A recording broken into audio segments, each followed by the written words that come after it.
Hello teachers, क्या हाल चाल। Welcome to my YouTube channel math mavens. I am Sumit Bansal. I hope you all are doing absolutely fine.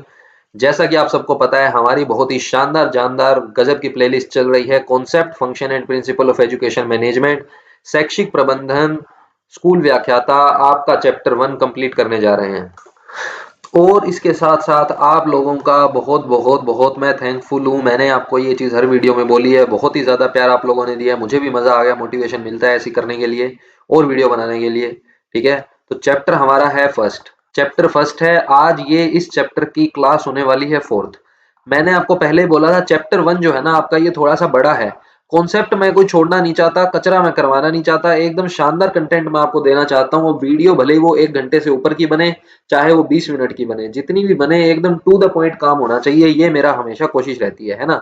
उसके बाद next PDF जो है वो आपको डिस्क्रिप्शन में मिल ही जाती होंगी। मैंने आपको बताया था, टेलीग्राम का लिंक दे रखा है, उसको ज्वाइन कर लो। पीडीएफ आपको वहां मिल जाती है क्लास की।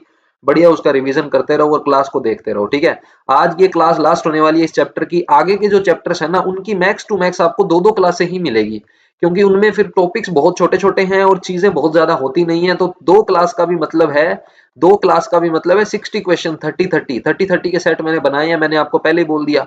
अब इन 60 क्वेश्चंस में भी आपको मैं सारे डिटेल में चीजें बताता हूं, तो ये बन जाते हैं आपके 150 प्लस क्वेश्चन अप्रोक्स, है ना, क्योंकि चारों ऑप्शन मैं डिटेल में बताता हूं।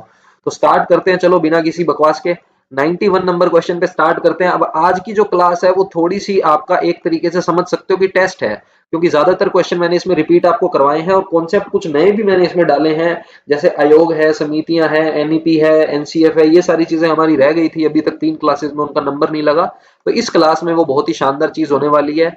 लास्ट में मुझे वीडियो कंप्लीट करके कमेंट में बताना कि आपके 30 में से कितने क्वेश्चन सही हुए हैं। ठीक है, कमेंट करके बताना जरूर कि सर 30 में से इतने सही थे हमारे। ठीक है ना। चलो, तो पहला क्वेश्चन हमारा क्या है, कह रहा है कि लूथर गुलिक के अनुसार प्रबंधन क्या है। तो लूथर गुलिक साहब ने सूत्र दिया था पोस्ट कॉर्ब। कौन सा सूत्र दिया था लूथर गुलिक ने? पोस्ट कॉर्ब का सूत्र दिया था। PO CCC का सूत्र दिया था हेनरी फियोल ने।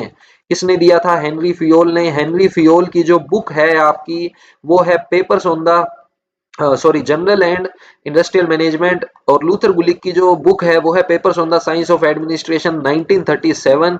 हेनरी फियोल को कहा जाता है आधुनिक प्रबंधन के जन्मदाता। इनको कहा जाता है प्रबंधन के नियोजन के जनक या शैक्षिक प्रबंधन के गुरु। और प्रबंधन के गुरु पूछे तो पीटर ड्रेकर है, भारत में पूछे तो अरविंदम चौधरी है। उसके बाद आ जाता है विद्यालय का हृदय क्या कहलाता है। विद्यालय का हृदय आपको पता है पुस्तकालय को कहा जाता है। किसको कहा जाता है? पुस्तकालय को कहा जाता है। लेकिन विद्यालय का हृदय पुस्तकालय को कहा किसने? ये बात कही सर जॉन डीवी ने। किसने कही सर? ये जॉन डीवी ने। किसने कही? ये जॉन डीवी ने। जो संस्था प्रधान होता है, मुखिया होता है, उसको कहते हैं विद्यालय का मस्तिष्क। क्या कहते हैं? विद्यालय का मस्तिष्क या मुखिया कहते हैं, हेड कहते हैं। किसको कहते हैं? संस्था प्रधान को कहते हैं, यानी कि जो आपका प्रिंसिपल है उसको कहते हैं। जो शिक्षक होता है वो विद्यालय का नाड़ी तंत्र होता है। क्या होता है? विद्यालय का नाड़ी तंत्र होता है। विद्यालय का नाड़ी तंत्र जो है वो किसको बोलते हैं? हम शिक्षक को बोलते हैं। खेल का मैदान जो है ये आपका एक भौतिक संसाधन है। खेल का मैदान कैसा संसाधन है? भौतिक संसाधन है। अच्छा, एक कंफ्यूजिंग क्वेश्चन और पूछता हूँ। विद्यालय का मस्तिष्क तो संस्था प्रधान है, इसके साथ साथ अगर आपसे पूछ ले प्रबंधन का मस्तिष्क कौन है, क्या पूछ ले? प्रबंधन का मस्तिष्क। प्रबंधन का मस्तिष्क कौन होता है? तो कौन होता है? प्रबंधन का मस्तिष्क होता है आपका संगठन। कौन होता है? संगठन। विद्यालय का नाड़ी तंत्र तो शिक्षक होता है, लेकिन अगर आपसे पूछ ले प्रबंधन का नाड़ी तंत्र कौन है, क्या पूछ ले आपसे? प्रबंधन का नाड़ी तंत्र, राजमार्ग, धमनियां कौन है, हाईवे कौन है प्रबंधन का? तो बताओ क्या आंसर करोगे? प्रबंधन का नाड़ी तंत्र होता है संप्रेषण। कौन होता है? संप्रेषण होता है, कम्युनिकेशन होता है। प्रबंधन का हृदय या आत्मा बोला जाता है अभिप्रेरणा को। कहा किसने? रेंसिस लिंकन ने। नेक्स्ट हमारा क्वेश्चन है, लूथर गुलिक द्वारा दिए गए पोस्ट कॉर्ब में सीओ का क्या तात्पर्य है? लूथर गुलिक के साथ एक और याद रखना, उर्विक। लूथर गुलिक प्लस उर्विक ने सूत्र दिया था पोस्ट कॉर्ब का, जिसमें सीओ का मतलब आपको पता है क्या होता है? कोऑर्डिनेशन होता है। क्या होता है? कोऑर्डिनेशन होता है। किसी को कोई डाउट होना नहीं चाहिए। लूथर गुलिक ने 10 सिद्धांत दिए हैं। कितने सिद्धांत दिए हैं? 10। इनको याद कैसे करते हैं? आपको ट्रिक बताई थी। काश वो मुझे प्रपोज ना करता। काश वो मुझे प्रपोज ना करता। ये मैंने आपको ट्रिक बताई थी किसके लिए, लूथर गुलिक के 10 सिद्धांत याद करने के लिए। इन 10 सिद्धांत में एक सिद्धांत आपका मोस्ट इंपॉर्टेंट है, पी से 4 पीज याद रखोगे। जो इंपॉर्टेंट सिद्धांत है वो यही 4 पीज का है, person, place, purpose, process, 4 Ps का सिद्धांत, ठीक है ना। उर्विक के 8 सिद्धांत हैं जिनको बोला जाता है जेड सिद्धांत। क्या बोला जाता है, जेड सिद्धांत। याद रह जाएगा, कोई चक्कर नहीं है। पी का मतलब प्लानिंग, ओ का मतलब ऑर्गेनाइजेशन, एस का मतलब स्टाफिंग, डी का मतलब डायरेक्टिंग, सी ओ का मतलब कोऑर्डिनेशन, आर का मतलब रिपोर्टिंग, बी का मतलब बजटिंग। सारी चीजें मैं बता चुका हूं। जो पहली बार वीडियो देख रहे हैं, पहली 3 वीडियो जरूर देख के आना, तभी आपको इस वीडियो में और मजा आएगा। राज्य स्तर पर शिक्षक के अधीन कौन है। मैंने आपको बताया था भारत में शिक्षक 3 स्तरीय होती है, केंद्रीय, राज्य और स्थानीय। स्थानीय का पूरा आपको 2 विभाग में, प्रारंभिक शिक्षा विभाग और पंचायती राज जिला परिषद में 3 आपके मैंने बताए थे। सबसे पहले डीडब्ल्यूओ, बीडब्ल्यूओ, पीडब्ल्यूओ, फिर यहाँ पे आ गया सीईओ, बीडीओ और पीडीओ, ये 3 आपको मैंने बताए थे। फिर राज्य स्तर पे आपको मैंने बताया था, एक होता है सचिवालय, एक होता है निदेशालय। सचिवालय है आपका जयपुर में और निदेशालय है आपका बीकानेर में। फिर उसकी डिटेल में आपको चीज बताई थी। तो कहने का मतलब राज्य स्तर पे आपसे पूछ रहा है, तो राज्य स्तर पे शिक्षा किसके अधीन होती है, किसकी जवाबदेही होती है जी, शिक्षा मंत्री साहब की होती है। किसकी होती है, शिक्षा मंत्री साहब की होती है। किसी को भी इसमें कोई डाउट नहीं होगा। नेक्स्ट क्वेश्चन पे चलते हैं। प्रबंधन के अंतर्गत किसको शामिल किया जाता है, क्या उसमें आयोजन होता है, क्या स्टाफिंग होती है, क्या संगठन निर्माण होता है। बिल्कुल सही है, ये सारे ही होते हैं, ये सारे ही होते हैं। पोस्ट कोर्ब आपने पढ़ा है, प्लानिंग होती है, ऑर्गेनाइजेशन होता है, स्टाफिंग होती है, प्लानिंग होती है, आयोजन यानी ऑर्गेनाइजेशन, संगठन आपका, संगठन ओ हो गया, आयोजन यानी प्लानिंग पी होगी। पोस्ट कोर्ब डी का मतलब पोस्ट कोर्ब, ठीक है, ये आपने पढ़ा है। डायरेक्टिंग होता है, निर्देश देता है, फिर कोऑर्डिनेशन समन्वय करता है, रिपोर्ट तैयार करता है, बजट बनाता है। तो ये उपयुक्त सभी हो गए इसमें, है ना। इसमें कोई डाउट आपको होगा नहीं, मुझे नहीं लगता। अगला क्वेश्चन बहुत ही लड्डू सा क्वेश्चन है, क्या प्रबंधन की आवश्यकता और महत्व है। क्या पूर्व निश्चित लक्ष्यों की प्राप्ति होती है, बिल्कुल होती है। क्या कार्यों का नियोजन और संगठन करना होता है, बिल्कुल करना होता है। कर्मचारियों में समन्वय, बिल्कुल करना होता है। उपयुक्त सभी हो गया, ज्यादा डिटेल में जाऊंगा नहीं, लड्डू क्वेश्चन है। कैसा क्वेश्चन है ये, लड्डू क्वेश्चन है सर। कैसा क्वेश्चन है, लड्डू। चलो आगे। नेक्स्ट क्वेश्चन हमारा क्या कह रहा है, नेक्स्ट क्वेश्चन कह रहा है शैक्षिक प्रबंधन की विशेषता है, क्या ये जन्मजात है, क्या ये एक प्रक्रिया है, क्या ये सर्वव्यापी है। बिल्कुल सही बात है, बिल्कुल सही बात है सर, बिल्कुल सही बात है, ये सारे ही सही है। अच्छा, ये जन्मजात के साथ साथ और क्या है, अर्जित है। ये प्रक्रिया है, बिल्कुल सही है। सर्वव्यापी है, बिल्कुल सही है। एक इसकी विशेषता मोस्ट इंपोर्टेंट जो आपको याद रखनी है, शैक्षिक प्रबंधन जो है वो कला और विज्ञान दोनों ही है, वो कला और विज्ञान दोनों ही है। लेकिन प्रबंधन को कला और विज्ञान कहा किसने, हिलकट ने कहा। किसने कहा, हिलकट ने कहा। याद रह जाएगा ना। नेक्स्ट, जो पहली बार ये वीडियो देख रहे हैं, मैं उनसे रिक्वेस्ट करूंगा पहले 3 वीडियो देख के आना, फिर ही मजा आएगा इस वीडियो में। वरना आपको लगेगा कि स्पीड में काम चल रहा है, ज्यादा डिटेल में मैं बता नहीं रहा। मैं बहुत डिटेल में ये चीजें समझा चुका हूं, है ना। देखो, विद्यालय स्तर पर शैक्षिक प्रबंधन में मानवीय संसाधन के अंतर्गत शामिल नहीं है। अच्छा, मुझे बताओ, मानवीय संसाधन से जेडी मुने याद आता है क्या। बिल्कुल आता है सर। मानवीय संसाधन की जो परिभाषा है वो जेडी मुने ने दी थी। अच्छा, भौतिक प्लस मानवीय की परिभाषा किसने दी, भौतिक प्लस मानवीय की परिभाषा, सर ये परिभाषा तो विलियम लुई की याद आ रहा है। बिल्कुल सही याद आ रहा है। ये परिभाषा आपकी किसने दी थी सर, विलियम लुईक ने दी थी। किसने दी थी, विलियम लुईक ने दी थी। कोई दिक्कत मेरी नहीं, ये तो दूसरे की है। प्रबंधन एक ऐसी कला है, दूसरों से कार्य इसमें करवाते हैं। तो दूसरों से कार्य करवाना, Mary Parker Follett, Mary Parker Follett जो है, इन्होंने कहा था कि प्रबंधन जो है दूसरों से कार्य करवाने की कला है। समूह द्वारा समूह से कार्य करवाने की कला है प्रबंधन। ये बात किसने कही थी, ये बात आपके कही थी हेरोल्ड कुंज ने। तो ये सारी चीजें ऐसे आपको एग्जैक्टली याद होनी चाहिए। क्या पूछ रहा है अब हमसे कि मानवीय संसाधन के अंतर्गत कौन नहीं आता। संसाधन होते हैं मानवीय और भौतिक। क्या बालक मानवीय संसाधन है, बिल्कुल है। लिपिक है, बिल्कुल है। अभिभावक है, बिल्कुल है। शिक्षा मंत्री मानव तो है, लेकिन मानवीय संसाधन नहीं है विद्यालय के लिए। विद्यालय के लिए मानवीय संसाधन में शिक्षा मंत्री आपका नहीं आएगा, इसमें कोई डाउट आपको नहीं होना चाहिए। क्लियर है मेरी बात। नेक्स्ट हमारा अगेन क्वेश्चन सेम, बहुत इजी। पोस्ट कोर्ब सूत्र में किसने पिरोया है। पोस्ट कोर्ब सूत्र आपको पता है लूथर गुलिक प्लस उर्विक का है। किसका है, लूथर गुलिक प्लस उर्विक का है। किसी को कोई डाउट इसमें, जी नहीं। सीयर्स, सीयर्स से याद आता है सफलता पूर्वक। सीयर्स से क्या याद आता है, सफलतापूर्वक याद आता है। क्या परिभाषा दी थी इन्होंने परिभाषा दी थी कि शैक्षिक प्रबंधन एक ऐसी प्रक्रिया है जिसका संबंध ऐसी व्यवस्था से है जिसमें संपूर्ण शैक्षिक कार्यक्रम सफलतापूर्वक व्यवहारिक रूप से संपन्न हो सके। सफलतापूर्वक क्या हो सके? संपन्न हो सके। तो सीयर्स से याद रखेंगे हम संपन्न सफलतापूर्वक। सीयर्स से याद रखेंगे सफलतापूर्वक। ये बात किसने कही थी? हमारी जेबी सीयर्स ने। जेडी मुने को कैसे भूल सकते हैं? आप सबका फेवरेट, हमारा फेवरेट जेडी मुने। जेडी मुने साहब ने क्या कहा था? मानवीय संसाधन। क्या? कि अगर आपको उद्देश्यों की प्राप्ति करनी है तो आपको मानवीय संसाधन को ही प्रबंधन कहना है। तो ये बात कही थी आपके जेडी मुने ने। भौतिक प्लस मानवीय आपके विलियम लुईक हो जाते हैं। अगर यहाँ पे पूछ लिया जाए जेडी मुने की जगह मनु पूछ लिया जाए तो मनु जो है आपको पता है, मनु मैंने आपको बताया था। मनु क्या है? मनु ने कहा था शिक्षक को ब्रह्मा का रूप। मनु ने क्या कहा था? शिक्षक को ब्रह्मा का रूप कहा था। ठीक है, शिक्षक को ब्रह्मा का रूप कहा था। नेक्स्ट क्वेश्चन पे चलते हैं। नेक्स्ट हमारा क्वेश्चन है 100 नंबर क्वेश्चन। 100 क्वेश्चन पूरे हो गए हैं। Congratulations to all, congratulations to all. चलो भाई, क्या कहना चाहता है ये? शैक्षिक प्रबंधन के संबंध में कौन सा कथन सत्य है? क्या ये अमूर्त होता है? हाँ जी, अमूर्त प्लस मूर्त दोनों ही होते हैं। क्या ये समूह में होता है? बिल्कुल जी। क्या ये कला और विज्ञान दोनों है? बिल्कुल है। कहा किसने था? हिलकर्ट ने।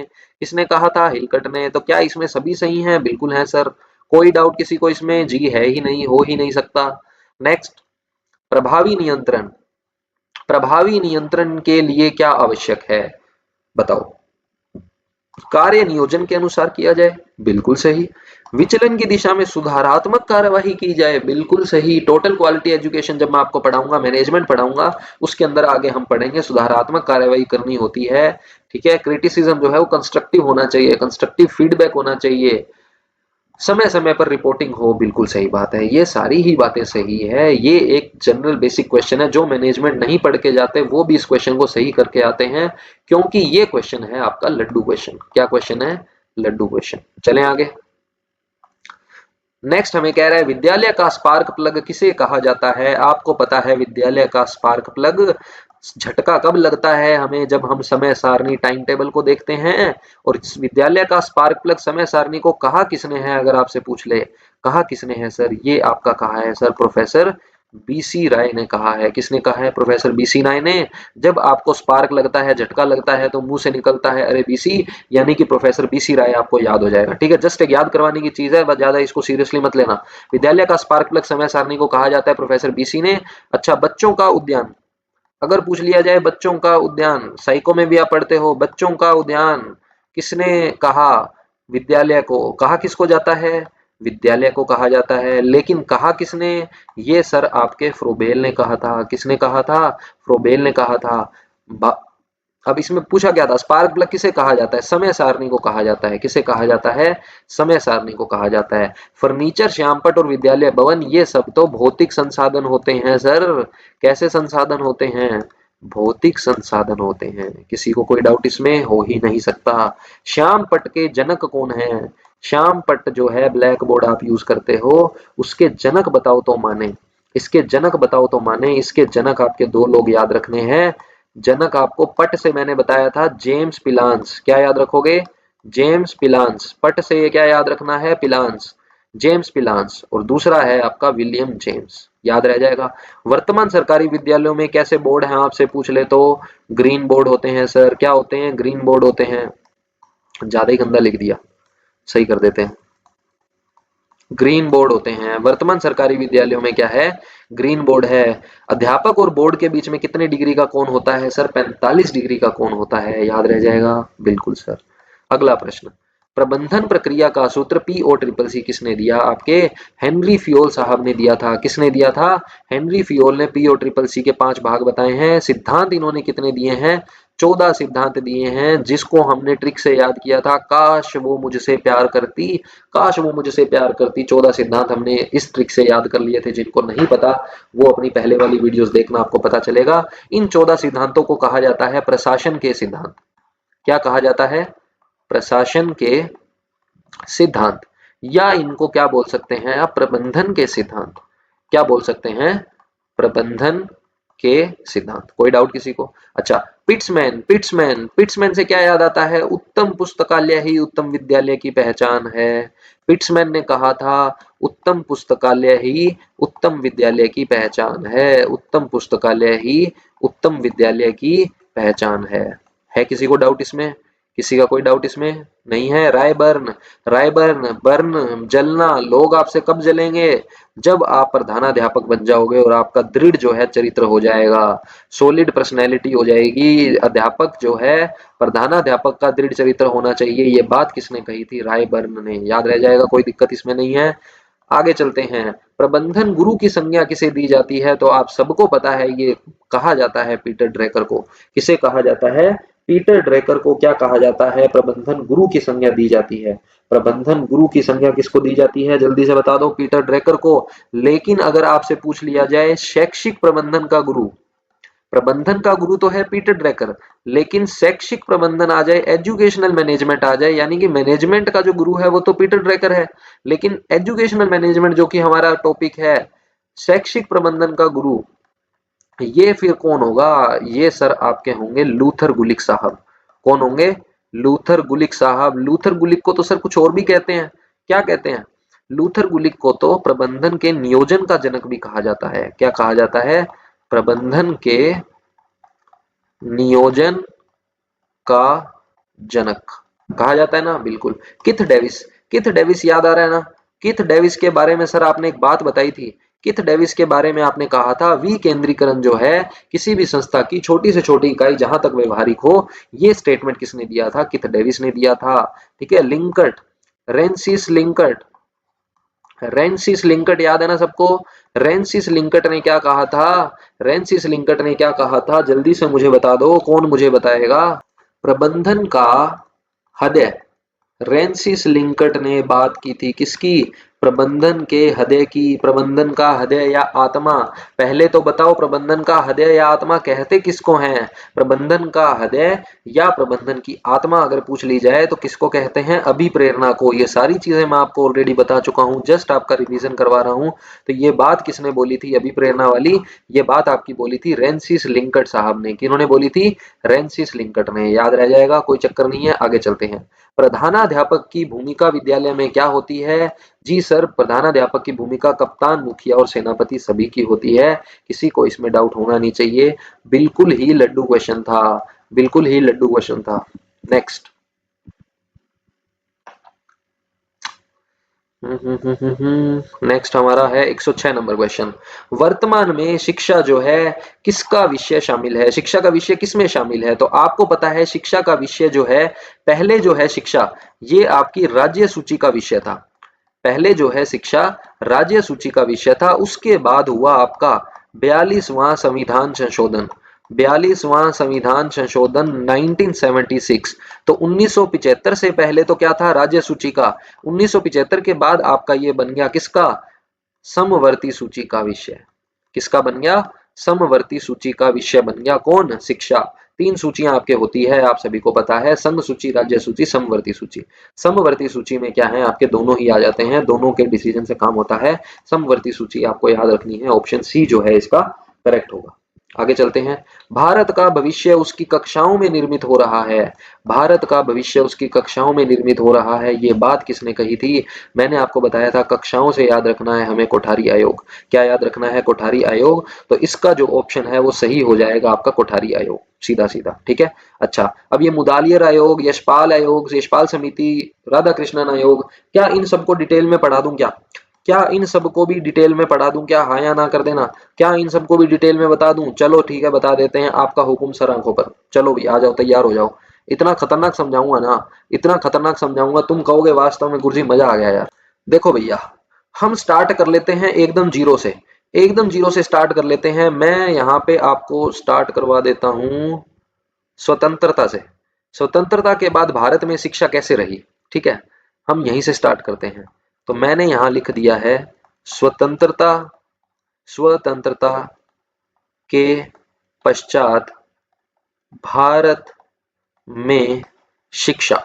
ठीक है, स्वतंत्रता के पश्चात भारत में शिक्षा ये हम हेडिंग लगा लेते हैं। अब इसको हम पढ़ेंगे पूरा डिटेल में। इतना शानदार बता दूंगा ना कसम से, तुम कहोगे यार तगड़ा मास्टर मिल गया अपने को तो मैनेजमेंट का। देखो, पहला जो है, 3 इसमें भाग बना लेते हैं। हम सारी समितियां पढ़ लेंगे। एक तो हम सारी समितियां पढ़ लेंगे, ठीक है। एक मैं आपको आयोग बता देता हूं, मुख्य मुख्य जो आपको याद रखने हैं स्वतंत्रता के बाद वाले, ठीक है। एक मैं आपको नीतियां बता देता हूं, जो अपनी ये एनईपी आई है इससे पहले और क्या थी क्या नहीं थी। 1920 वाली तो सबको पता रहती है, हाईलाइट इतना हो गया, हर एग्जाम में पूछ लिया जाता है, ठीक है। तो ये अपने को इतनी इतनी चीजें पढ़नी है। अपने को समितियां पढ़नी है, अपने को आयोग पढ़ने हैं, और हमें क्या पढ़नी है, नीतियां पढ़नी है। सबसे पहले हम बात कर लेते हैं समितियों की। हम किसकी बात कर लेते हैं बच्चों, समितियों की बात कर लेते हैं। समितियों के अंदर सबसे पहले अगर आपको कोई ध्यान रखनी है तो सबसे पहले आपकी आती है कौन सी, दुर्गाबाई देशमुख। दुर्गाबाई देशमुख समिति। अब इसके बारे में क्या क्या फैक्ट आपको याद रखने हैं, 3 चीजें आप याद रखोगे। इसका गठन कब हुआ, दुर्गाबाई देशमुख समिति का गठन हुआ 1957 में। स्वतंत्रता 1947 की, 47 के बाद याद रखना, 57 सीधा सीधा सा है।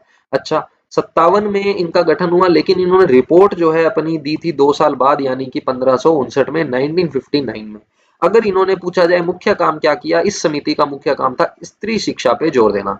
स्त्री शिक्षा पे क्या देना, जोर देना। ये मुख्य काम था किसका, आपके देशमुख समिति का। दुर्गाबाई देशमुख समिति का था आपका मुख्य काम क्या, स्त्री शिक्षा पे जोर देना। दुर्गा जो है वैसे भी माता रानी का नाम है, तो दुर्गा से आपको स्त्री याद रह जाएगी। स्त्री शिक्षा पे इन्होंने जोर दिया था। किसी को कोई डाउट इसमें, जी नहीं। उसके बाद आपको पता है कोठारी आयोग जो है 1964 से 66 में एक समिति आपकी बनाई गई, जिसको अपन बोल सकते हैं 10+2+3 समिति, ठीक है। इसको हम ऐसे ही बोल सकते हैं। ये कोठारी आयोग के अंडर में, जब आयोग पढ़ाऊंगा तो आपको पता चलेगा। यहाँ पे भी जो इस समिति के अध्यक्ष हैं वो आपके कौन है, डॉक्टर दौलत सिंह कोठारी ही रहेंगे, जो अपने कोठारी आयोग में अभी मैं आपको पढ़ाऊंगा। तो अभी यहाँ पे लिख देता हूँ, क्योंकि समिति के अंदर भी अपने को पढ़ना है ना ये, इसलिए। तो इस समिति ने इसका गठन हुआ आपका 1975 में। गठन कब हुआ इसका, चलो सेम ही पैटर्न पे रखते हैं, सेम ही फ्लो चार्ट रखते हैं। इसका जो गठन है, इसका जो गठन है वो आपका कब हुआ था, 1975 में। इसका 57 में, इसका 75 में। 57 का उल्टा कर दो 75, 47। स्वतंत्रता है 1947, 47 से आपने क्या बनाया, 47 से बनाया 57, 57 का उल्टा कर दिया 75, 7 और 5 को इंटरचेंज कर दिया हमने, बदल दिया आपस में, है ना। तो ये गठन हो गया। इसके बाद एक चीज यहाँ पे और आपको ध्यान रखनी है कि प्रथम बार एनसीएफ लाया गया।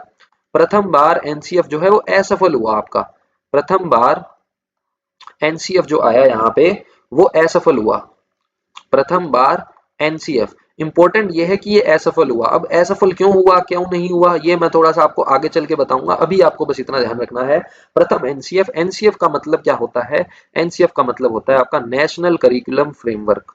एनसीएफ की फुल फॉर्म क्या है, national curriculum framework.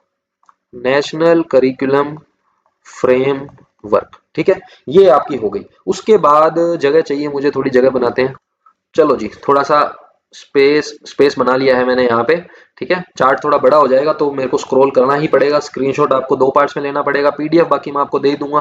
Telegram channel join कर लेना, हर वीडियो के नीचे लिंक दिया रहता है। मैथ मैवेंस अपने चैनल का नाम है, क्योंकि मैं एक मैथ्स टीचर हूँ, ठीक है। तो मेरे उसी पे मैंने चैनल रखा हुआ है। ये मत सोचना कि मैथ्स पे ये मैनेजमेंट कैसे पढ़ा रहे हैं, ठीक है।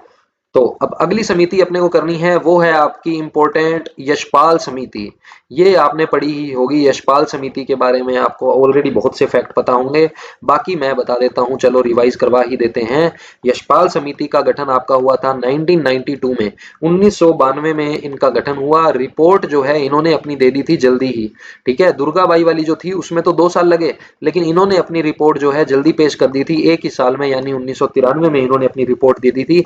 इसके अंदर मोस्ट इंपोर्टेंट जो आपको टैगलाइन याद रखनी है, इनकी टैगलाइन थी शिक्षा बिना बोझ के। क्या थी टैगलाइन, शिक्षा बिना बोझ के। ये बात किसने कही थी, यशपाल समिति ने कही थी। रिपोर्ट अपनी दी थी 1993 में, उसमें कहा था इन्होंने कि शिक्षा जो है बिना बोझ के होनी चाहिए। और ये बात इन्होंने किसमें कही थी, एनसीएफ 2000। इन्होंने दिया एनसीएफ 2000, यानी कि नेशनल करिकुलम फ्रेमवर्क 2000 जो है उसमें इन्होंने ये बात कही थी। कौन सी बात कही थी, कौन सी बात कही थी, बात इन्होंने कही थी अपनी कौन सी, कि शिक्षा जो है वो बिना बोझ के होनी चाहिए। क्लियर है, क्लियर है सभी को। उसके बाद एक लास्ट समिति हम पढ़ेंगे, लेटेस्ट जो है आप सभी ने पढ़ी होगी, बहुत ही चर्चा में रही है, वो है आपकी के कस्तूरी रंगन, के कस्तूरी रंगन समिति कौन सी है? के कस्तूरी रंगन समिति। अब इसका गठन कब हुआ? देखो इसके गठन के अंदर ना आपको दो चीज ध्यान रखनी है, इसके गठन के अंदर आपको दो चीज ध्यान रखनी है। अगर मैं इसके अध्यक्ष की बात करूं, अगर मैं इनके अध्यक्ष की बात करूं तो इनके अध्यक्ष कौन है? इसके अध्यक्ष हो जाएंगे आपके कौन? कस्तूरी रंगन साहब ही हो जाएंगे ना, नॉर्मल सी बात है, उन्हीं के नाम पे है, तो इसके अध्यक्ष कौन है? डॉक्टर के कस्तूरी रंगन। अध्यक्ष कौन है? डॉक्टर के कस्तूरी रंगन। जिन बच्चों को पता है, थोड़ा सा करंट अफेयर्स को फॉलो करते हैं, ये जो है इसरो के पूर्व प्रमुख रह चुके हैं, इसरो के पूर्व प्रमुख रह चुके हैं डॉक्टर के कस्तूरी रंगन, आपने नाम सुना ही होगा। तो के कस्तूरी रंगन समिति। अच्छा, अब इसके अंदर ध्यान से समझना, एक्चुअल में था क्या? के कस्तूरी रंगन समिति का जो गठन है ना, वो वैसे तो है 2014 में, गठन जो है इसका वो क्या है, सॉरी अपने को पहले उसमें पढ़ना है ना, पीछे से पढ़ना है, शिक्षा पे बाद में आएंगे, पहले अपने इसका मैं पूरी वो बता देता हूँ कि इसका जो गठन हुआ था वो हुआ कब था। इसका गठन भाई साहब हुआ था 2012 में, इस समिति का गठन हुआ था 2012 में। अब कुछ लोग डिसएग्री करेंगे कि नहीं सर ये तो 2020 में रिपोर्ट दी थी। सुनो एक बार, सुनो, मैं सारा डाउट क्लियर कर दूंगा। इसका गठन हुआ था सर 2012 में। गठन हुआ क्यों था? क्योंकि पश्चिमी घाट पर गौडगिल समिति की जो रिपोर्ट है उसकी समीक्षा करनी थी। क्या करनी थी? पश्चिमी घाट पर, हालांकि ये आपके काम की बात नहीं है जो मैं बता रहा हूं, पर थोड़ा सा बैक में जाना पड़ता है, ठीक है। पश्चिमी घाट पर गौडगिल समिति थी एक, उसने अपनी रिपोर्ट दी थी। अब ये क्या मैटर था क्या नहीं था उस पर मैं नहीं जाऊंगा, इतना डिटेल में अपने मतलब का नहीं है, क्योंकि मैनेजमेंट से थोड़ा हट जाएगा ये टॉपिक फिर। तो पश्चिमी घाट पर गौडगिल समिति ने अपनी रिपोर्ट दी थी, गौडगिल समिति ने अपनी क्या दी थी? रिपोर्ट दी थी। उस रिपोर्ट की क्या करनी थी? समीक्षा करनी थी। उस रिपोर्ट की समीक्षा करनी थी। वो समीक्षा करने के लिए 2012 में गठन किया गया किसका? कस्तूरी रंगन समिति का। बात आ गई समझ में? ठीक है। अब मेन बात आती है कि कस्तूरी रंगन समिति का ये तो हो गया, फिर इनको काम दिया गया अपने शिक्षा नीति का। शिक्षा नीति से रिलेटेड काम दिया गया 2014 में। तो इन्होंने क्या किया? बहुत ही शानदार काम किया। इन्होंने क्या किया 2014 में? राष्ट्रीय शिक्षा नीति, राष्ट्रीय शिक्षा नीति का मसौदा तैयार किया। राष्ट्रीय शिक्षा नीति का मसौदा पूरा तैयार किया, पूरा परफॉर्मा तैयार किया, और वो जो है कैबिनेट को प्रस्तुत किया। आपको पता है केंद्रीय कैबिनेट में जाता है पहले सारा सिस्टम, फिर वहां से पास होगा, फिर आगे जाएगा, सारा पॉलिटी में आपने पढ़ा हुआ है, ठीक है। राष्ट्रीय शिक्षा का, राष्ट्रीय शिक्षा नीति का, राष्ट्रीय शिक्षा नीति का क्या किया इन्होंने? मसौदा तैयार किया और कैबिनेट को प्रस्तुत किया। अब कैबिनेट को प्रस्तुत किया तो कैबिनेट ने फिर उसको पास कब किया? कैबिनेट ने उसको पास कब किया? वो सर आपका पास किया 29 जुलाई 2020। 29 जुलाई 2020 में इन्होंने क्या किया? आपके 29 जुलाई 2020 में कैबिनेट ने उसको मंजूरी दे दी। केंद्रीय कैबिनेट, केंद्रीय कैबिनेट ने मंजूरी दे दी। केंद्रीय कैबिनेट ने क्या दे दी? मंजूरी दे दी। हाँ जी, बधाई हो, मंजूरी मिल गई। अच्छा, राष्ट्रीय शिक्षा नीति के लिए एक और चीज ध्यान रखना, एक और चीज ध्यान रखना, ये जो इनको काम दिया गया अपना 2014 में, तो क्या किया इन्होंने? राष्ट्रीय शिक्षा नीति का मसौदा तैयार करके कैबिनेट को दिया, जिसकी मंजूरी अपने को यहां मिली। लेकिन इसके अंदर आपको ध्यान क्या रखना है? एक फैक्ट आपको यह ध्यान रखना है कि जून 2017 में राष्ट्रीय शिक्षा नीति का काम इसको दिया गया, नई शिक्षा नीति का काम दिया गया बेसिकली, जो अपनी न्यू एजुकेशन पॉलिसी है ना, जून 2017 में नई शिक्षा नीति का काम दिया गया। कौन सा काम दिया गया? नई शिक्षा नीति बनाने का काम दिया गया, जो कि एनईपी वाली जो है आपने पूरी पढ़ेंगे, हमारे चैप्टर भी है इसमें, एंड के अंदर हम पढ़ेंगे। तो ये सारी डिटेल्स आपको याद रखनी है किसके बारे में। अच्छा, एक और फैक्ट मुझे याद आ गया, एक और फैक्ट याद आ गया, एक और फैक्ट मुझे याद आ गया, हाँ जी, एक और फैक्ट याद आ गया कि ये जो हमारी नई शिक्षा नीति है एनईपी 2020 है, इसको 21वीं सदी की, 21st सेंचुरी की, 21वीं सदी की पहली शिक्षा नीति भी कहते हैं। क्या कहते हैं? पहली शिक्षा नीति, क्योंकि इससे पहले जो आई थी वो आपकी पुरानी 1988 वाली जो अपने पढ़ी थी, 86 वाली बेसिकली, उसमें जो है वो 20वीं सदी की हो गई ना, ये तो 21वीं की हो गई। तो 21वीं सदी की पहली शिक्षा नीति अगर आपसे पूछ ली जाए तो भी आपको कौन सी करनी है, एनईपी वाली करनी है, ठीक है, यही इसका नाम। तो मैंने आपको समितियां सारी पढ़ा दी, पहले देख लेते हैं, क्विक रिवीजन करते हैं। सबसे पहले है आपकी कौन सी, दुर्गाबाई देशमुख समिति। कौन सी है, दुर्गाबाई देशमुख समिति। दुर्गाबाई देशमुख समिति का गठन था 1957-59 में। रिपोर्ट स्त्री शिक्षा पर जोर। 10+2+3 समिति गठन 75, प्रथम बार एनसीएफ सब असफल रहा। National curriculum framework full form है। यशपाल समिति 1992-93 में। रिपोर्ट शिक्षा बिना बोझ के, एनसीएफ 2000। के कस्तूरी रंगन मोस्ट इंपोर्टेंट आपकी है, के कस्तूरी रंगन भी आपकी इंपोर्टेंट है। पश्चिमी घाट पर गोडियल समिति की रिपोर्ट के लिए इसका गठन हुआ था, हालांकि इससे हमें मतलब नहीं है, ये मैंने जस्ट आपको जानकारी के लिए बताया, क्योंकि कुछ बच्चे कहेंगे कि सर 2017 में तो इसको नई शिक्षा नीति बनाने के लिए बोला, 20 में मंजूरी दे दी और 14 में इसने क्या किया, मसौदा तैयार किया। जब आपका गठन ही सर 2017 में है तो 14 में मसौदा कैसे तैयार हो गया? 14 में इसलिए हो गया क्योंकि गठन तो इसका पहले ही हो चुका था 12 में। इसके लिए तो इसको शिक्षा के लिए गठित किया गया था कि जून 2017 में इसका गठन कर दिया। अध्यक्षता करने के लिए यहाँ पे बोल दिया गया किसको, के कस्तूरी रंगन साहब को। के कस्तूरी रंगन साहब ने यहाँ पे अध्यक्षता की है 2017 में, जब गठन हुआ नई शिक्षा नीति बनाने के लिए। उससे पहले आपका ये सिस्टम सारा मैंने आपको बता दिया। मंजूरी कब दी, पहली शिक्षा नीति इसको कहते हैं, 21वीं सदी की। अब बात आ जाती है हमारी आयोग की, जल्दी जल्दी पढ़ लेते हैं। अब बारी आ जाती है हमारी आयोग की। आयोग हमें पढ़ने हैं, तो आयोग के अंदर सबसे पहला जो नाम अपना आता है वो आता है राधा कृष्णन आयोग का। किसका आता है, राधा कृष्णन आयोग। अब राधा कृष्णन आयोग में आपको क्या क्या पढ़ना है इसको देख लेते हैं। राधा कृष्णन आयोग जो है, इसका पहले आपको डेट याद रखनी है 1948 से 1949, ठीक है, याद रह जाएगा। 48 से 49, यहाँ 47 था, 47 से 57, 47 से 48, 48 49 याद रह जाएगा, कोई दिक्कत नहीं है। इनके मेन इन्होंने क्या क्या किस किस चीज पर जोर दिया था, इन्होंने कहा उच्च शिक्षा पर जोर दो, इन्होंने स्त्री शिक्षा पर जोर दिया। किस पर जोर दिया, स्त्री शिक्षा पर। और इनका मोस्ट इंपोर्टेंट जो है, इन्होंने कहा कि जो शिक्षा है ना उसको समवर्ती सूची में डालो, जब तक ये राज्य सूची का विषय रहेगा तब तक बात नहीं बनेगी शिक्षा की। तो इन्होंने ही कहा था सबसे पहले कि समवर्ती सूची का इसको क्या बनाना चाहिए, विषय बनाना चाहिए। इस टाइम बना नहीं था, ये सब इन्होंने प्रस्ताव रखे थे। आप ये मान सकते हो कि ये सब इस आयोग ने प्रस्ताव रखे थे। तो देखो कितना शानदार आयोग था, कितना शानदार इन्होंने काम किया है। आप खुद यहाँ पे देख सकते हो इन्होंने क्या क्या बोला है। कह रहे हैं उच्च शिक्षा, स्त्री शिक्षा, समवर्ती सूची, ये सारे काम इन्होंने करने के लिए बोले। बताओ मजा आया नहीं आया जान के, है ना। अब चलते हैं आगे। सेकंड वाला जो आयोग है हमारा वो है आपका इंपॉर्टेंट, जो कि है आपका मुदालियर आयोग। कौन सा है, मुदालियर आयोग। अब ये जो आपका मुदालियर आयोग है ये भी यहाँ पे इंपॉर्टेंट हो जाता है। क्यों इंपॉर्टेंट हो जाता है, जगह ही कम रह गई हमारे पास, चलो कोई बात नहीं। मुदालियर आयोग आपको बेसिकली पढ़ना है सबसे पहले।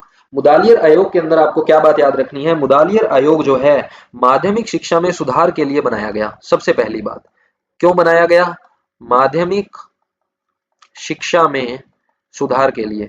माध्यमिक शिक्षा में सुधार के लिए बनाया गया आपका मुदालियर आयोग। गठन कब हुआ सर, गठन कब हुआ, गठन इसका हुआ आपको 1952 में। 1952 में गठन हुआ इसका। इन्होंने अपनी पहली रिपोर्ट कब दी, इन्होंने पहली अपनी रिपोर्ट दी सर 1953 में। इसके सर अध्यक्ष भी बता दो, अध्यक्ष तो याद रखने की जरूरत ही नहीं है। क्यों नहीं है, क्योंकि मुदालियर, मुदालियर नाम से ही पता चल रहा है आपको, आपके कौन आ जाएंगे, डॉक्टर लक्ष्मण स्वामी मुदालियर आ जाएंगे। कौन आ जाएंगे, डॉक्टर लक्ष्मण स्वामी मुदालियर। लक्ष्मण स्वामी मुदालियर जो है आपके इसके क्या हो जाएंगे, अध्यक्ष हो जाएंगे।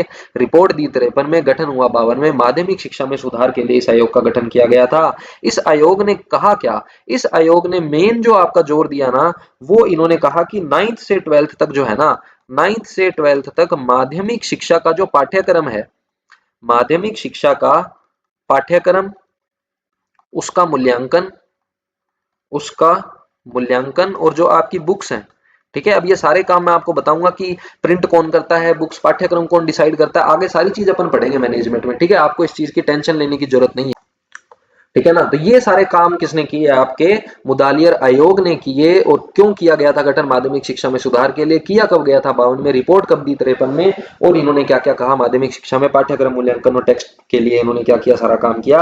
और इन्होंने यहाँ पे क्या कहा कि प्रत्येक राज्य में, मेन जो सबसे इंपॉर्टेंट बात है इन्होंने क्या कही थी, जगह फिर थोड़ी सी कम रह गई, चलो कर देते हैं एडजस्ट। यहाँ पे इन्होंने कहा प्रत्येक राज्य में, क्या कहा इन्होंने, प्रत्येक राज्य में। यहाँ राजस्थान नहीं है, ये आपका राजस्थान नहीं है, यहाँ पे ये बात है आपकी प्रत्येक राज्य की।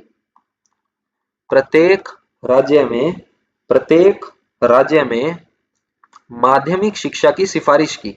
ठीक है, उस टाइम ऐसे नहीं था कि राजस्थान बोर्ड आपका यहाँ हो गया, यूपी में आपका यूपी बोर्ड हो गया, इस तरीके का सिस्टम नहीं था। ये सिस्टम आपका बाद में बना है कि हर स्टेट में अपना एक स्टेट बोर्ड होगा, फिर आपके सेंटर का सीबीएसई आ गया, अब तो आईसीएसई बोर्ड भी आ गया। तो प्रत्येक राज्य में माध्यमिक शिक्षा जो है, प्रत्येक राज्य में माध्यमिक शिक्षा की सिफारिश की इन्होंने। इन्होंने कहा कि प्रत्येक राज्य में 10th तक की शिक्षा तो भाई दो, प्रत्येक राज्य में माध्यमिक शिक्षा की सिफारिश की। फिर ये बोर्ड कब बने, कैसे बने, ये सारी चीजें अपने पढ़ेंगे आगे डिटेल में, ठीक है ना। ज्यादा इसमें परेशान नहीं होना है, ज्यादा इसमें परेशान नहीं होना है। तो ये आपका क्या हो गया, दोनों आयोग हो गए। मुझे थोड़ी सी जगह चाहिए, चलो एडजस्ट करते हैं, रुको सेट करता हूँ मैं, 1 मिनट रुको। बात बनी नहीं, चलो मैं ऐसे करता हूँ, थोड़ा सा यहाँ पे आपको बता देता हूँ, ठीक है। अपनी नीतियों को थोड़ा और आगे ले जाएंगे, नीतियों को थोड़ा और आगे ले जाते हैं अपने, ठीक है। मुझे पता नहीं था इतना ज्यादा बढ़ जाएगा ये आगे, चलो कोई बात नहीं, नीतियों को अपने थोड़ा आगे ले जाते हैं, कोई चक्कर नहीं है, ठीक है, कोई चक्कर नहीं है, नीतियों को अपने आगे ले जाते हैं। और अभी हम पढ़ रहे थे आयोग, ठीक है। दो आयोग मैंने आपको बता दिए, दो आयोग मैंने आपको बता दिए, राधा कृष्णन आयोग, मुदालियर आयोग, यहां तक आपका ये हो गया, ठीक है। नीचे आपका वो समिति वाला पार्ट है। अब हम पढ़ लेते हैं तीसरा आयोग। तीसरा आयोग हम यहाँ पे पढ़ लेते हैं, कौन सा तीसरा आयोग, मैं सेम ही कलर यूज कर लेता हूँ, आपको कंफ्यूजन नहीं होगी, बाकी वीडियो देख रहे हो तो आपको पता ही है कि आयोग की बात हो रही है। तीसरा भी आपका मोस्ट इंपोर्टेंट आयोग है, कौन सा, कोठारी आयोग। कौन सा, कोठारी आयोग। मेन जो आपका क्वेश्चन हम कर रहे थे ना वो कोठारी आयोग का था, और मैंने को इतना सब कुछ बताना पड़ गया उसके चक्कर में, चलो कोई बात नहीं, सीख लिया, कोई दिक्कत नहीं है। कोठारी आयोग जो है 1964 से 66 आपका है। इसको हम मोस्ट इंपोर्टेंट चीज याद रखना, ये आपका राष्ट्रीय शिक्षा आयोग भी है। इसको राष्ट्रीय शिक्षा आयोग के नाम से भी जाना जाता है, किसको, कोठारी आयोग को। तो कोठारी आयोग जो है आपका राष्ट्रीय शिक्षा आयोग है। कोठारी आयोग 1964 से 66 तक। बात करें गठन की, तो ये मैंने आपको बताई दी डेट। अब इसके जो अध्यक्ष हैं, अध्यक्ष की बात करें, अध्यक्ष की बात करें तो मैंने आपको बताया था दौलत सिंह कोठारी। अध्यक्ष कौन है, डॉक्टर दौलत सिंह कोठारी। ये आपके यहाँ पे क्या हो जाते हैं, अध्यक्ष हो जाते हैं, कौन, दौलत सिंह कोठारी क्या हो जाते हैं, यहाँ पे आपके ये अध्यक्ष हो जाते हैं। यहाँ पे बात की गई कॉमन एजुकेशन की, कॉमन एजुकेशन की बात की गई, यानी कि सभी को समान शिक्षा दी जाए, सभी को समान शिक्षा दी जाए। यहीं पे तो 10+2+3 की बात की गई थी, जो मैंने आपको यहाँ बताया समिति में। कॉमन एजुकेशन की बात की जाएगी, कॉमन एजुकेशन तो सबको प्रोवाइड करो, 10+2+3 का फॉर्मूला अपनाया गया। प्रथम बार पाठ्यक्रम का निर्माण भी इसी में हुआ। प्रथम बार पाठ्यक्रम, प्रथम बार पाठ्यक्रम का निर्माण पूछ ले, प्रथम बार पाठ्यक्रम का निर्माण, तो ये भी आपका किस में आ जाता है सर, ये आ जाता है आपका कोठारी आयोग में। कोई दिक्कत किसी को, सारा याद हो गया, किसी प्रकार की कोई दिक्कत नहीं है। 1975 में फिर आपका ये हुआ था, ठीक है। ये वाला जो गठन हुआ था इस समिति का गठन हुआ था 1975 में, किस लिए हुआ था, कॉमन एजुकेशन के लिए। किस लिए हुआ था, कॉमन एजुकेशन देने के लिए, ठीक है। अब ये फॉर्मूला हालांकि चेंज हो चुका है, अब आपको पता है 5+3+3+4 का फॉर्मूला आ चुका है एनईपी में, वो भी मैं आपको बताऊंगा। तो ये आपके हो गए आयोग। अब हम आ जाते हैं हमारी समितियों पे, किस पर आ जाते हैं, नीतियों पे, सॉरी समितियां तो बता दी, नीतियों पे आ जाते हैं। नीतियों के अंदर सबसे पहले आपको क्या ध्यान रखना है, एनईपी 1968, क्या याद रखना है, एनईपी 1968। ये जो है आपकी असफल रही थी। ये जब एनईपी आई, एनईपी का मतलब है नेशनल एजुकेशन पॉलिसी। एनईपी का मतलब क्या है, नेशनल एजुकेशन पॉलिसी। ये पॉलिसी आपकी असफल रही थी। उसके असफल होने का रीजन क्या है, क्योंकि उस समय जो शिक्षा है वो राज्य सूची का विषय था। उस समय जो शिक्षा है वो राज्य सूची का विषय था। तो राज्य सूची का विषय था, तो मैंने आपको पहले ही बताया था कि तब तक कोई रेवोल्यूशन होने वाला था नहीं, इसको चेंज करना ही पड़ेगा। अच्छा, तो सर राज्य सूची का विषय था, तो चेंज कब हुआ, चेंज आपको पता है 1975 में हुआ। 1975 में हुआ, चेंज करके किस में डाल दिया गया, फिर सर डाल दिया गया समवर्ती सूची में। किस में डाल दिया गया, समवर्ती सूची में। कोई संशोधन करना पड़ेगा सर, ऐसे थोड़ी डाल देंगे, बिल्कुल जी संशोधन हुआ था संविधान में। कौन सा संशोधन हुआ था, 42वां संविधान संशोधन, 42वां संविधान संशोधन हुआ था। लेकिन सर हुआ कब था, हुआ था आपका 1976 में 42वां संविधान संशोधन, आपको याद रखना है।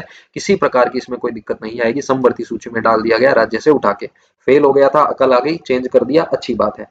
इसके बाद आपकी जो एनईपी आती है नेक्स्ट, वो आपकी एनईपी आती है 1986।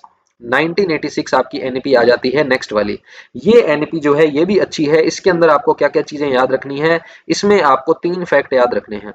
एक तो आपके एनवीएस, नवोदय विद्यालय जो स्कूल होते हैं ना, नवोदय विद्यालय स्कूल, वो इसमें आए। उसके बाद आपकी कंप्यूटर शिक्षा आई, क्या आई, कंप्यूटर शिक्षा आई, ठीक है। अब यहाँ पे मैंने आपको बताया था कोठारी आयोग ने कॉमन एजुकेशन की सिफारिश की, 1975 में समिति बना दी गई 10+2+3 समिति, अध्यक्षता की दौलत सिंह कोठारी ने, और इन्होंने लागू कर दिया 10+2+3। लेकिन इसके लिए किसी शिक्षा नीति में डालेंगे ना, तो वो कौन सी थी, वो यही वाली शिक्षा नीति थी, वो यही वाली शिक्षा नीति थी जिसको इस समिति ने रिपोर्ट में दिया। तो यहाँ पे आपका 10+2+3 का सिस्टम लागू हो गया था एनईपी 1986 में। इसके बाद हमारी फेवरेट मोस्ट इंपोर्टेंट जो प्रेजेंट में है एनईपी आई हमारी, कौन सी, हमारी एनपीआई 2020। आप अभी इसको हालांकि एनपीई भी लिखा हुआ मिलेगा, एनपीई भी मिलेगा लिखा हुआ, national policy of education, same ही मतलब है, ठीक है। वो पहले का एक परफॉर्मा बना हुआ है तो उसी हिसाब से मैंने लिख दिया, तो कोई इसमें चक्कर वाली बात नहीं है, ठीक है। तो ये हमारी एनईपी क्या हो गई 2020। इसमें क्या क्या चीजें हैं, इसमें इन्होंने क्वालिटी एजुकेशन पे ध्यान दिया है, क्वालिटी एजुकेशन की बात की है, गुणवत्तापूर्ण शिक्षा, किसकी बात की है, गुणवत्तापूर्ण शिक्षा की बात की है। मोस्ट इंपोर्टेंट आपको याद रखना है 5+3+3+4 का फॉर्मूला इन्होंने दिया है 10+2+3 हटा के। अब ये 10+2+3 वाला फंडा आपका था क्या, कोई मुझे बताएगा 10+2+3 वाला फंडा, आप सभी को पता ही है, कॉलेज स्कूल आपकी +2+1 कैसे चलती है। 5+3+3 4 का मतलब ये है, ये जो 4 है ये तो है आपका 9th से 12th, ये जो 4 है ये आपका है 6 to 8, ये जो 3 है ये है आपका 3 से 5th, ये जो 5 है ये आपके 3 हो गए वही नर्सरी एलकेजी यूकेजी और फिर फर्स्ट एंड सेकंड, यानी प्री स्कूल आपका हो गया और फर्स्ट एंड सेकंड क्लास हो गई। तो ये 5 साल की एजुकेशन, फिर ये 3 से 5 3 साल की, 6 से 8 3 साल की, और 4 साल की एजुकेशन आपकी 9वीं से 12वीं तक की, यानी 9th से 12th हो जाती है, ठीक है। तो ये फंडा अभी हमने एनईपी में अप्लाई कर दिया है, ये आपको पता होगा। और इसमें किसकी बात कही गई है सर, और इसमें सर एसडीजी की बात कही गई है। एसडीजी का मतलब सर क्या होता है, इसका मतलब आपका होता है सतत विकास लक्ष्य। क्या मतलब होता है, सत्य लिख दिया, सतत विकास लक्ष्य, क्या मतलब है इसका, सतत विकास लक्ष्य। सतत विकास लक्ष्य की बात आपकी की गई किसमें, ये बात आपकी की गई एसडीजी में। फुल फॉर्म इसकी अगर आपसे पूछ ले तो क्या है, sustainable sustainable development, sustainable development goal, लक्ष्य। सस्टेनेबल डेवलपमेंट गोल जो है इसकी हमने बात की थी किसमें, एसडीजी में। ये सारा हम पढ़ रहे हैं एनईपी के अंदर। इसके अंदर, इस एनईपी के अंदर हमने 17 गोल डिसाइड किए। कितने गोल डिसाइड किए, 17 लक्ष्य हमने रखे। इन 17 लक्ष्यों में से 4 लक्ष्य जो है प्रॉपर शिक्षा के ऊपर फोकस थे। किस पे फोकस थे, शिक्षा से संबंधित थे। किससे संबंधित थे, शिक्षा से संबंधित थे। तो सबको ये बात समझ में आ गई, सबको ये बात समझ में आ गई। तो शॉर्ट में एक बार आपको फिर से बता देता हूं, एनईपी जो है आपकी सबसे पहले आई 1968 में, असफल हो गई। क्यों हो गई, क्योंकि वहां पे शिक्षा जो है राज्य सूची का विषय था। फिर संविधान में संशोधन करके डाला गया समवर्ती में, यहाँ आपका 10+2+3 वाला सिस्टम आया। इसके बाद आपकी आई कौन सी, एनईपी 2020, जो कि अभी प्रेजेंट में अप्लाई होगी, है ना। अच्छा ठीक है सर, इसके बीच में एनसीएफ रह गया, एनसीएफ भी पढ़ लेते हैं। एनसीएफ कौन कौन से आए, नेशनल करिकुलम फ्रेमवर्क, एक एनसीएफ आया आपका इस शिक्षा के बाद, इस शिक्षा नीति के बाद 1988 का। फिर एक एनसीएफ आया आपके पास 2000 का, जो मैंने आपको बताया था। फिर एक एनसीएफ आपका आया कौन सा, 2005 वाला, ठीक है, याद रह जाएगा, कोई दिक्कत इसमें। तो ये सारी चीजें आपको क्या होनी चाहिए, याद होनी चाहिए। इतना अगर आपको याद है तो अपना भाई साहब काम हो जाएगा, मुझे नहीं लगता कि कोई दिक्कत आएगी। तो ये मैंने आपको क्या बता दिया, ये मैंने आपको बता दिया इसमें नीतियां। देख लो आराम से, स्क्रीनशॉट ले लो इसका, ये लो, हो गया। अब जो है ये आपकी आ गई समितियां, समितियों का स्क्रीनशॉट ले लो, हालांकि पीडीएफ में दे दूंगा। ये आपकी आ गई समितियां सारी, ठीक है। मजा आया नहीं आया, मजा आया नहीं आया बता देना, ठीक है। तो हमारा जो क्वेश्चन था, बेसिकली क्वेश्चन तो हमारा क्या था, भारत का भविष्य उसकी कक्षाओं में निर्माण हो रहा है। ये बात किसने कही थी, कोठारी आयोग ने कही थी, और इसके बारे में मैंने सारी डिटेल आपको बता दी है। आई होप आपको ये कॉन्सेप्ट अच्छा लगा होगा। चलो अब स्पीड खींच देते हैं, फटाफट सारे क्वेश्चन कर देंगे। शैक्षिक प्रबंधन की विशेषता कौन सी नहीं है, कला और विज्ञान दोनों होते हैं, समन्वयकारी होता है, अमूर्त होता है। विशेषता नहीं है मूर्त होना, ध्यान रखना। अगर यहाँ पे होता ना विशेषता है तो मूर्त को मैं सही मानता, मैंने आपको ये बताया था पहले भी, अकेला मूर्त लिखा हुआ है कोई चक्कर नहीं है, मूर्त प्लस अमूर्त लिखा हुआ है तो भी नहीं है। लेकिन मूर्त होना इसकी विशेषता नहीं है, इसकी विशेषता तो है कि ये मूर्त भी है और अमूर्त भी है, ये है इसकी विशेषता। तो नहीं है में ये गलत हो जाएगा। सामूहिक योगदान होना चाहिए, तो जो गलत है वही सही है, गलत कौन है, सी। तो सी ऑप्शन जो है यहाँ पे हमारा क्या हो जाएगा, सही हो जाएगा। इस नहीं पे ध्यान देना है, इस नहीं पे ध्यान देना है, सारा फंडा क्लियर हो जाएगा। 109 पे आते हैं। क्या कह रहा है। अब ये सारे लड्डू क्वेश्चन हैं, आगे सीधे सीधे हो जाएंगे। शैक्षिक प्रबंधन की विशेषता नेतृत्वकारी होनी चाहिए, अमूर्त होनी चाहिए, सामूहिक होना चाहिए, साधन होना चाहिए, सामाजिक होना चाहिए। तो इसका मतलब ऑप्शन डी आपका सही हो जाएगा, कोई चक्कर ही नहीं है। नेक्स्ट चलते हैं नेक्स्ट क्वेश्चन पे। कह रहा है कि शैक्षिक उद्देश्य जो है, शैक्षिक प्रबंधन का उद्देश्य क्या है। समन्वय होना चाहिए, बिल्कुल। मूल्यांकन होना चाहिए, शिक्षण होना चाहिए, सुनागरिकता होनी चाहिए, व्यक्तिगत विकास होना चाहिए। तो ये तो सारे ही सही हैं, ये भी सारे ही सही हैं। लड्डू क्वेश्चंस है, मैं आपको बता रहा हूँ, लड्डू क्वेश्चंस हैं, इसके बाद सारे ये आप इजीली कर लोगे। अच्छा, ये एक अच्छा क्वेश्चन है, देखो लैंग्वेज में पजल मत हो जाना। कह रहा है शैक्षिक प्रबंधन के निम्नलिखित में से कौन से कार्य में प्रभारी अधिकारी को अपेक्षित उद्देश्यों की प्रभावी और दक्षतापूर्ण रूप में प्राप्ति हेतु विधियों एवं रणनीति का निर्णय लेना आवश्यक होता है।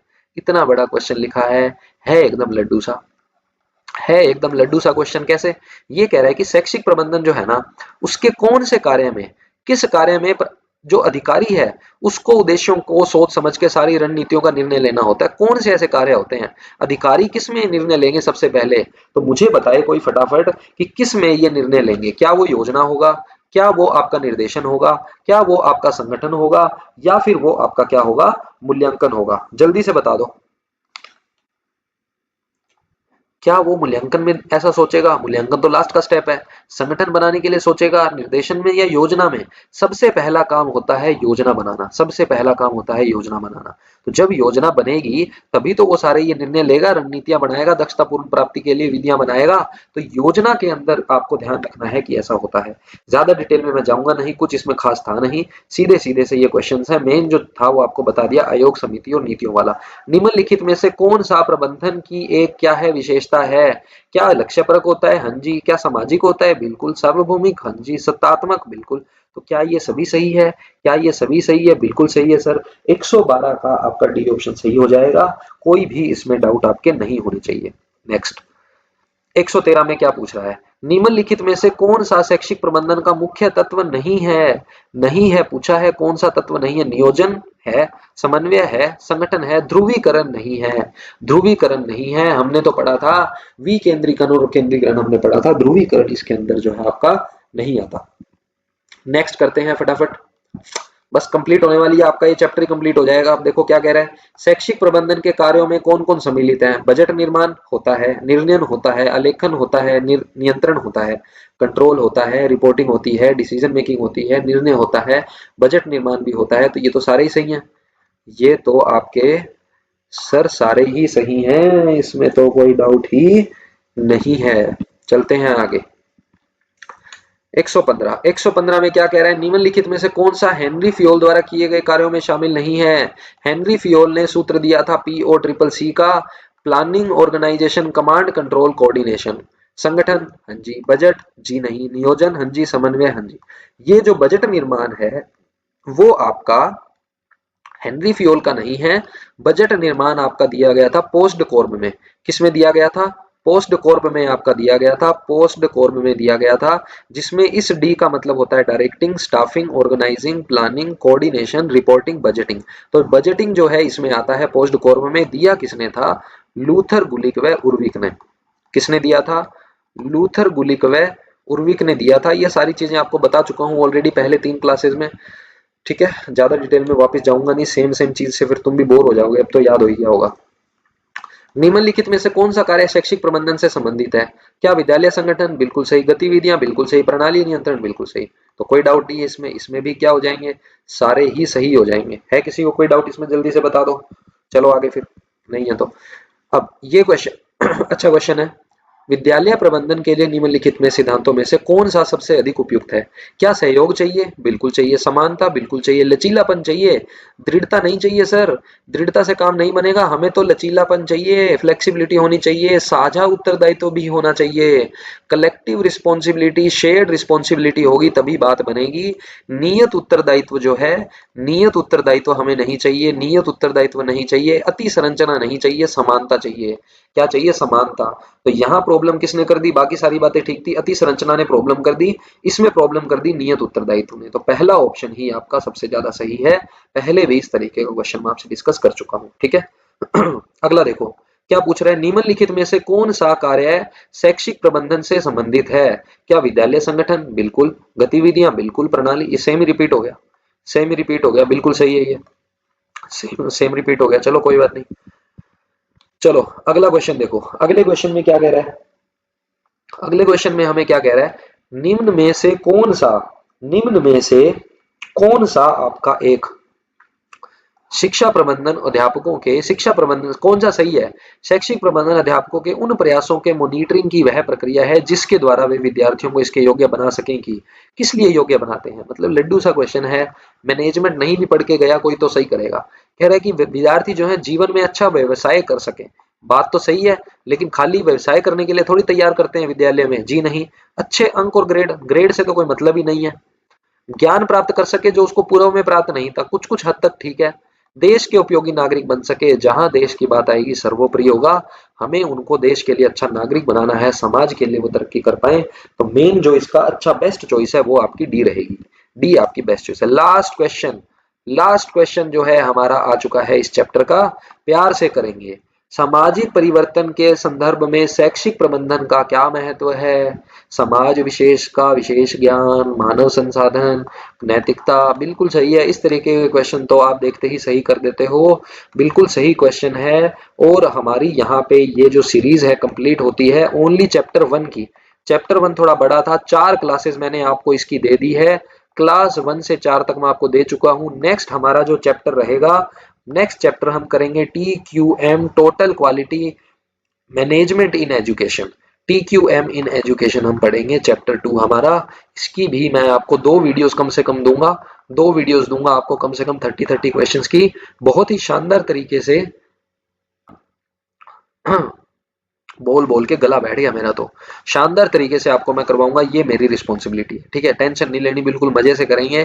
Thank you very much. अगर आपको ये वीडियो अच्छी लगी हो, कुछ भी नया आपको सीखने को मिल रहा है, तो लाइक जरूर करना, शेयर जरूर कर देना, मैं आपसे कुछ नहीं मांगता, मैं बस आपको यही कह रहा हूँ, अपने व्हाट्सएप स्टेटस पे, अपने व्हाट्सएप स्टेटस पे मेरी इस वीडियोस को शेयर करते रहो, स्टेटस लगाते रहो, क्या लगाते रहो, स्टेटस लगाते रहो, ग्रुप्स में डालते रहो, आग की तरह फैला दो, मजा आ जाए, मैं कहता हूँ क्रांति आ जाए राजस्थान में मैनेजमेंट को लेके, ठीक है ना। तो शेयर कर देना, कमेंट करके मुझे अपने रिव्यूज जरूर देना, सबके रिप्लाई करने की मैं कोशिश करता हूँ हर वीडियो में, आप सभी ने देखा होगा। और कोई दिक्कत है तो मुझे बता देना, सब सिस्टम सेट कर देंगे। अभी सिर्फ हम मैनेजमेंट का आपसे प्रॉमिस किया मैंने, ये मैं कंप्लीट करवा दूंगा। और मुझे कमेंट में जरूर बताना कि इस वीडियो में 30 में से आपके कितने मार्क्स आए हैं, ठीक है। चलिए मिलते हैं नेक्स्ट वीडियो में, थैंक यू वेरी मच।